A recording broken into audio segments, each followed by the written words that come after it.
ಇಲ್ಲೊಬ್ಬ ಬಾಬಾ ಇದ್ದ. ಈ ನಮ್ಮ ಬಾಬಾಗೆ ಬೆಂಕಿ ಕಂಡ್ರೆ ಸಿಕ್ಕಾಪಟ್ಟೆ ಪ್ರೀತಿ. ಕಳೆದ 50 ವರ್ಷಗಳಿಂದ ಆತ ಬೆಂಕಿ ಪವಾಡವನ್ನ ಮಾಡ್ತಾನೇ ಬಂದಿದ್ದಾನೆ.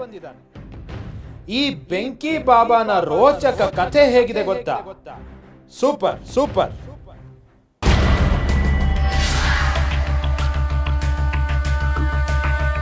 ಪವಾಡದ ಇತಿಹಾಸ ಕೆದಕ್ತಾ ಹೋದ್ರೆ ಲೆಕ್ಕವಿಲ್ಲದಷ್ಟು ಪುಟಗಳು ನಮಗೆ ಸಿಗುತ್ತಾ ಹೋಗ್ತವೆ. ಸಾಮಾನ್ಯ ಜನರು ಪವಾಡ ಮಾಡೋರನ್ನ ದೇವ ಮಾನವರು ಅಂತ ನಂಬಿ ಬಿಡ್ತಾರೆ. ಹೀಗೆ ಪವಾಡಗಳ ಹಿಂದೆ ಇರುವ ಚಿದಂಬರ ರಹಸ್ಯವನ್ನ ತಿಳಿದುಕೊಳ್ಳುವ ಸತ್ಯಾನ್ವೇಷಣೆಯನ್ನ ನಾವು ಮಾಡ್ತಾ ಇದ್ದೇವೆ. ಬಹುಶಃ ನಿಮಗೆ ಗೊತ್ತಿರಬೇಕು, ಕಳೆದ ಕೆಲ ತಿಂಗಳುಗಳ ಹಿಂದೆ ಸನ್ಯಾಸಿಯೊಬ್ಬರು ಬೆಂಕಿಯ ಮೇಲೆ ಉರುಳಾಡಿ ಸುದ್ದಿ ಮಾಡಿದರು.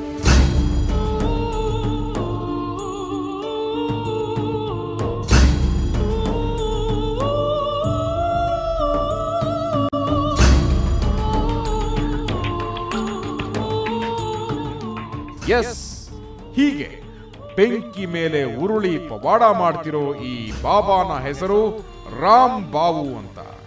ಇವರು ಹೋಮಕುಂಡದಲ್ಲಿ ಯಾವುದೇ ಅಂಜಿಕೆ ಇಲ್ಲದೆ ಹೊರಳಾಡ್ತಾರೆ.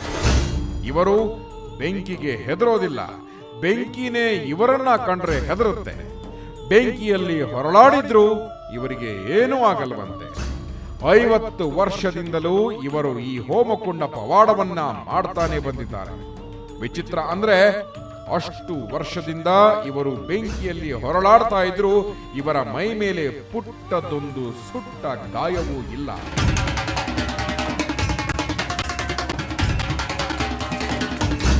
ಇವರು ಬೆಂಕಿಯಲ್ಲಿ ಹೊರಳಾಡೋದು ಲೋಕ ಶಾಂತಿಗಾಗಿ, ಭಕ್ತರ ಕಲ್ಯಾಣಕ್ಕಾಗಂತೆ. ಈ ಬೆಂಕಿ ಬಾಬಾ ಬೆಂಕಿಯಲ್ಲಿ ಹೊರಳಾಡೋದಕ್ಕೆ ದೀರ್ಘ ತಪಸ್ಸನ್ನು ಮಾಡಿದ್ದಾರೆ. ಈಗಲೂ ಪ್ರತಿದಿನ 2 ಬಾಳೆಹಣ್ಣು, 1 ಗ್ಲಾಸ್ ಹಾಲು ಮಾತ್ರ ಸೇವಿಸ್ತಾರೆ. ದಿನಕ್ಕೆ 3 ಗಂಟೆ ಮಾತ್ರ ನಿದ್ರೆ. ಉಳಿದ ಸಮಯವೆಲ್ಲ ಲೋಕ ಕಲ್ಯಾಣಕ್ಕೆ ಮೀಸಲಂತೆ. ಹೀಗೆ ಈ ರಾಮ್ಬಾವು ಬಾಬಾನ ಹಿಂದೆ 10 ವಿಚಿತ್ರ ಕಥೆಗಳಿವೆ. ನಂಬಲೂಬಹುದಾದಂತಹ ಕೆಲವು ಸತ್ಯ ನಿದರ್ಶನಗಳಿವೆ. ಹಾಗಿದ್ರೆ ಈ ರಾಮ್ಬಾವು ಬಾಬಾನನ್ನ ನಾವು ನಂಬಬೇಕಾ?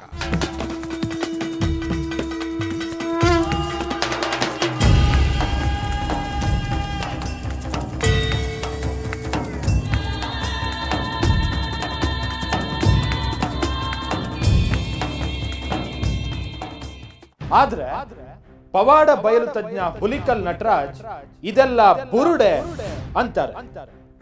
ಹೋಮಕುಂಡದಲ್ಲಿ ಬಿದ್ದು ಹೊರಳಾಡೋದಕ್ಕೆ ಸಾಧಕ ಪುರುಷ ಅನಿಸಿಕೊಂಡ ಆ ಬಾಬಾನೇ ಬೇಕಾಗಿಲ್ಲ, ಯಾರು ಬೇಕಾದ್ರೂ ಮಾಡಬಹುದು ಅಂತಾರೆ.